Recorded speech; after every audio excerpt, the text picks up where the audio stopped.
여러분 안녕하세요. 유한빈 강도사입니다. 안녕하세요. 권목사입니다. 안녕하세요. 안녕하세요. 설문지에 답한 친구들에게 상품을 주셨다고? 설문지에 참여한 친구들에 한해서 기프티콘으로 상품을 보내드렸습니다. BBQ?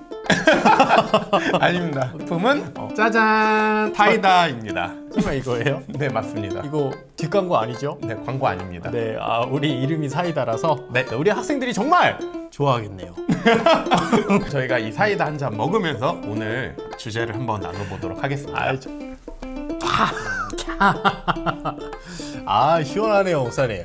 네, 오늘도 사이다처럼 시원하게 주제를 가지고 같이 얘기를 해보려고 하는데요. 목사님, 오늘 주제는 뭔가요? 오늘 주제는요, 진로에 대해서 우리가 함께 나누려고 합니다.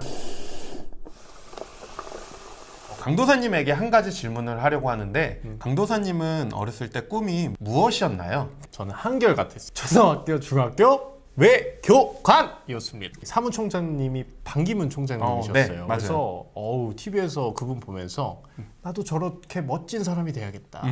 근데 옆에 있던 어머니가 그래, 돈 많이 버니까 좋아. 외교가 꼭 되렴 해서 네. 저는 외교관이 될 줄 알았는데 한 가지 깨달은 게 있었어요. 외교관이 뭘 하는지 내가 모르는 거야. 그리고 나는 외교관이 하는 일을 좋아하지도 않는 거죠. 이유는 단 하나. 반기문 총장님이 멋져 보여서. 그리고 옆에 있던 어머니가 돈 잘 번다고 얘기를 했기 때문에 사실 그 두 가지밖에 없었어요. 네네. 그래서 저는 목사님께 물어보고 싶은 거예요. 네. 이 진로에 대해서 오늘 얘기를 나눠본다고 하니까 꿈을 어떻게 찾을 수 있는 거예요? 어른들이 가장 많이 하는 말 중에 하나가 좋아하는 일을 찾아서 그 일을 해라라고 말하잖아요. 근데 너무 뻔해요. 네. 쉬워요, 말하기는. 근데 문제는 이거죠. 많은 청소년들에게 좋아하는 일이 뭐냐라고 물어보면 대다수가 좋아하는 일이 무엇인지 모르는 경우가 너무나도 많아요. 혹 있더라도 남자친구들 같은 경우는 뭐 운동이나 게임을 이야기하는 친구가 대다수인 것 같아요. 그렇다면 운동을 좋아하거나 게임을 좋아하는 친구들 모두가 운동선수가 되고 프로게이머가 될 수 있어요, 없어요? 그렇게 됐다면 다 손흥민이겠죠? 그렇죠. 다, 모두 페이커고요. 페이커고요, 맞아요. 현실은 그렇지 않다는 거예요. 그렇지. 저는 좋아하는 일을 단순하게 너무 쉽게 생각하는 것보다 오히려 자신이 무엇을 좋아하고 무엇을 싫어하는지 자기 자신에 대해서 알아가는 시간이 필요하다고 저는 생각합니다. 그걸 어떻게 알아갈 수 있을까요? 가장 좋은 거는요, 자신이 좋아하고 싫어하는 것을 리스트로 작성해서 적어보는 게 좋은 것 같아요. 종이를 꺼내서 리스트를 작성해 본다. 그리고 좀 더 구체적으로 적어보는 거죠. 예를 들면 뭐가 있을까요? 뭐 게임을 좋아한다, 요리를 좋아한다, 아니면 이 범주를 조금 더 구체적으로 요리를 만드는 걸 좋아하는 건지 먹는 걸 좋아하는 건지. 그러니까 요리를 만드는 걸 좋아하면 요리사 쪽으로 생각하면 되고, 먹는 걸 좋아하면 아니면 칼럼니스트나 이런 쪽으로 생각해 볼 수 있는 거죠. 그럼 직업군이 달라지잖아요. 그러네요. 그래서 좀 더 디테일하게 써봐라라고 저는 이야기하고 싶어요. 그러니까 축구 같은 경우도 운동이 좋아서인지 아니면 여러 사람과 함께 하는 게 좋은 건지 아니면 혼자 하는 게 좋은 건지 그 차이를 좀 구분할 줄 알아야 된다고 생각합니다. 축구 자체를 좋아하는 건지, 네, 축구를 하면서 친구들과 어울리는 게 좋은 건지, 맞아요. 그걸 분명하게 조금 네. 더 진지하게 고민해보고 네. 디테일하게 써보는 시간을 가져봐라. 그렇죠. 그러니까 예를 들면 활동적인 걸 좋아하는 건지 아니면 공간 안에서 사무적인 일을 좋아하는 건지 그런 차이들을 좀 디테일하게 적어보면요. 어느 순간 그 과정 속에서 공통 분모들이 있어요. 그러면서 이제 직업군을 이제 생각해 볼 수 있는 거죠. 리스트를 작성했으면 네. 그럼 그 다음은 뭘 해야 되는 거예요? 저는 그 다음에는 시도해보라고 말하고 싶어요. 대다수의 사람들이 머릿속으로만 상상에 그치는 경우가 너무나 많거든요. 그래서 지금 당장 시도해봐라 라고 이야기하고 싶어요. 혹시 나이키에서 나오셨어요? 저스트 데이?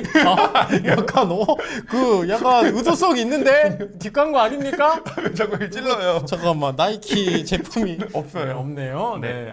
시도해봐라. 네. 새로운 걸 도전해보는 건 사실 저도 두렵거든요. 왜냐하면 결과를 예측할 수 없기 때문에. 결과가 안 좋을 수도 있잖아요. 그렇죠. 그러면 어떻게 해요? 결과를 보고 달려가면요. 저는 안 된다고 말하고 싶어요. 그러니까 과정에 중점을 두고 시도해라 라고 말하고 싶습니다. 한 분야의 전문가가 되기 위해서는요, 시간이 좀 필요해요. 그걸 당장 시도했다고 해서 그 분야의 전문가가 되는 건 아니잖아요. 그렇죠. 하다 보면은요, 시행착오가 있어요. 그러니까 나는 그 일이 좋다라고 생각했는데 막상 하다 보면 자기의 적성과 맞지 않은 경우가 있어요. 그러면 어떻게 해야 돼요? 어쩔 수 없이 진로를 바꿔야 되는 경우가 있어요. 강도사님이 아까 전에 이야기한 것처럼 외교관이 되려고 시도를 했는데 막상 자기가 그 시도한 일과 맞지 않으면 어떻게 해야 돼요? 때려쳐야죠. 때려쳐야죠. 어쩌면 다른 진로를 탐색해야 되는 거죠. 한 번 선택한 길이 끝까지 가야 된다라고 생각하는 거예요. 그게 문제입니다. 맞아요. 목사님 말씀 들으니까 네. 예전에 제가 이 학교에서 네. 신문사를 해봤어요. 글 쓰는 걸 좋아해가지고 네. 기자라 하면 글 쓰는 거다. 그래서 갔는데 글 쓰는 게 전부가 아닌 거예요. 여기서 핵심은 사람들과 만나서 새로운 정보를 얻고 이렇게 인터뷰를 하는 게 또 주된 업무더라고요. 근데 저는 그게 너무 힘들었어요. 그래서 나는 기자가 아니구나. 네.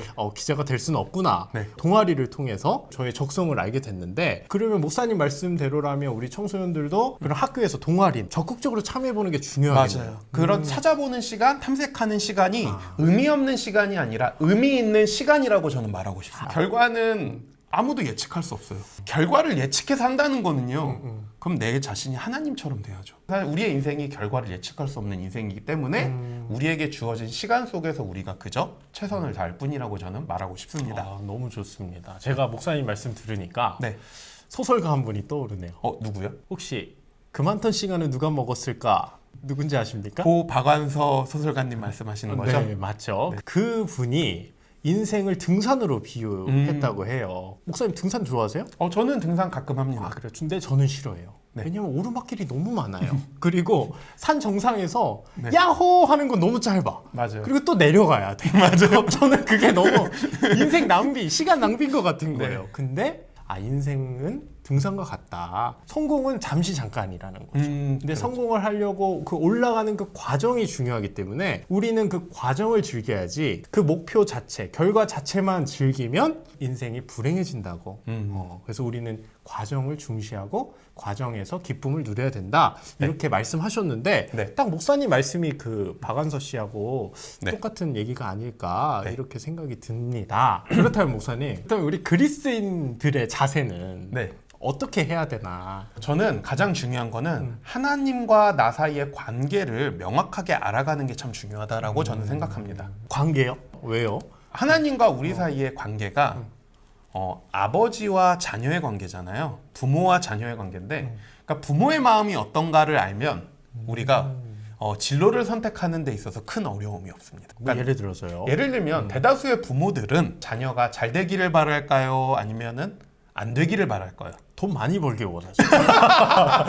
농담입니다. 네네. 잘 되길 바라죠. 잘 되기를 바라죠. 네네. 하나님의 마음도 마찬가지라는 거예요. 우리가 믿는 하나님 아버지의 마음도 사랑하는 자녀들이 잘 되기를 바라는 거죠. 자녀의 진로가 평탄하기를 바라는 거죠. 부모가 자녀가 잘 되기를 바라는 마음을 가지고 뒤에서 응원하듯이 저는 하나님 아버지도 우리 뒤에서 든든하게 저희들의 삶의 길을 인도해 주시리라고 믿습니다. 그 믿음을 가지고 나아가야 그렇죠. 된다. 그게 믿는 사람의 자세 아닐까요? 그럼 좀 자유로워질 필요가 있겠네요. 그냥 좋아하는 거 시도해 보는 게. 하나님은 날 뒤에서 응원해 주실 테니까. 그렇죠. 그렇다고 해서 모든 게 그래서 내가 좋아하는 일이 아까 전 하나님 아버지가 응원하는 길이냐라고 했을 때는 물음표가 있긴 하죠. 왜냐하면 어떤 가치를 가지고 나아가느냐에 있어서 물론 그것이 옳은 가치일 수도 있지만 그릇된 가치일 수도 있거든요. 하나님이 보시기에. 그럴 수 있죠. 인간의 욕심이 있을 수도 있고요. 그 이거 부분에 대해서는 한번 다음 시간에 한번 이야기를. 진짜 이거 네네. 되게 좋은 주제인 것 네네. 같은데요. 좋습니다. 네, 이렇게 우리 권 목사님과 함께 네. 이 진로 첫 번째 시간, 네. 좋아하는 걸 어떻게 찾는가에 대해서 우리가 세 가지로 정리를 해보았습니다. 네네. 그래서 첫 번째는 뭐였죠, 목사님? 첫 번째는 자신이 좋아하는 것을 찾아서 그것을 기록해 보아라라고 저는 이야기했었고요. 네, 기록하는데 구체적으로, 맞아요. 디테일하게 이게 핵심이었죠. 네. 그리고 두 번째는요, 자신이 기록한 것들을 한번 구체적으로 도전해봐라, 시도해봐라. 결과에 상관없이. 과정을 중요시하고 도전해봐라. 네, 그리고 마지막 세 번째는요, 믿는 자들이 가장 중요한 거는 하나님이 그것이 옳은 길이라고 한다면 하나님께서 응원해 주시고 또 밀어주신다. 그런 확신과 믿음을 가지고 우리 친구들이 진로를 선택하면 참 좋을 것 같습니다. 내가 청소년기 때 목사님 만났어야 되는데. 아쉽네요. 못 만나서. 지금 하나님이 응원해 주시고 있는 것 같은 느낌이라. 진짜 든든해지고 네네. 믿음이 점점 좋아지고 여러분들도 그 믿음 안에서 꼭 좋아하는 걸 꼭 찾아보셨으면 좋겠습니다. 네, 이렇게 해서 오늘 주제는 마치고요. 우리 다음 주에 다시 만나도록 합시다. 여러분들 안녕. 안녕.